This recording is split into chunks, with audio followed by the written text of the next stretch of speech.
Qui veut racheter M6 et dépenser des milliards? Ils sont 3 à s'être mis sur les rangs auprès de Bertelsmann, l'actionnaire vendeur, et Simon Tenenbaum nous aura fait passer le grand oral. On va commencer avec la première offre, celle de Courbis Saadé Lacharrière. Oui, Courbis Saadé Lacharrière, point fort, ils ont les moyens, 36 milliards d'euros de fortune pour Rodolphe Saadé. 4,5 milliards pour Marc Ladreit de Lacharrière, plus de 2 milliards pour Stéphane Courbis. Ils ont mis 20 euros par action pour M6. C'est le montant recherché par Bertelsmann. Autre atout de cette offre, il y a des synergies, intégration verticale entre Banijay dans la production et M6.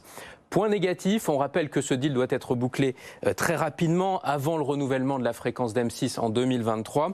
Bertelsmann ne peut pas prendre le risque d'un examen trop long des autorités de concurrence et de l'Arcom. De ce point de vue, l'offre menée par Stéphane Courbis n'est pas sans risque. Banijay, on le rappelle, c'est le premier producteur indépendant au monde. Il est de très loin le numéro 1 de la production d'émissions de télé en France avec plus de 2600 heures de programme de flux la saison dernière. C'est Cyril Hanouna, c'est Nagui, c'est Koh Lanta, Fort Boyard. Banijay est un important fournisseur de tous les concurrents d'M6.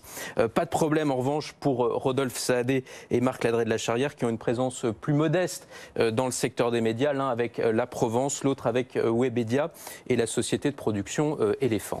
Deuxième attelage, l'alliance inattendue entre Xavier Niel et la famille Berlusconi. Oui, dans cette grande bataille de milliardaires, eux aussi ont fait une offre intéressante, très proche des attentes financières de Bertelsmann. L'avantage côté Berlusconi, c'est qu'il y a là aussi des synergies à trouver. Mediaset est le numéro 1 de la télé gratuite en Italie, en Espagne. Il a une participation dans ProSieben, le TF1 allemand. Il y aura des choses à faire dans la production, l'achat de programmes.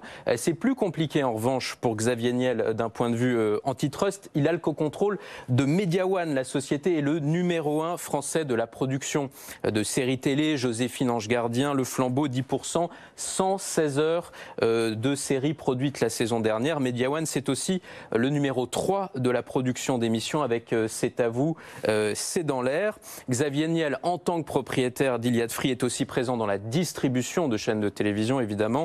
Rien de bloquant, mais tout cela pourrait allonger les délais pour obtenir l'aval de l'autorité de la concurrence, ce qui pourrait refroidir le propriétaire d'M6. Et puis la troisième offre, c'est celle donc de Daniel Kretinsky. Oui, lui est beaucoup moins gros en quelque sorte dans les médias en France, avec essentiellement des magazines, Marianne, Elle, Télé 7 jours, France Dimanche. Le milliardaire tchèque a aussi des participations mais très minoritaires dans TF1 et Le Monde. Sur le papier, ce serait donc l'offre la plus simple à faire passer, mais Daniel Kretinsky n'est pas prêt à casser sa tirelire. Il a visiblement fait l'offre la plus faible parmi ses prétendants.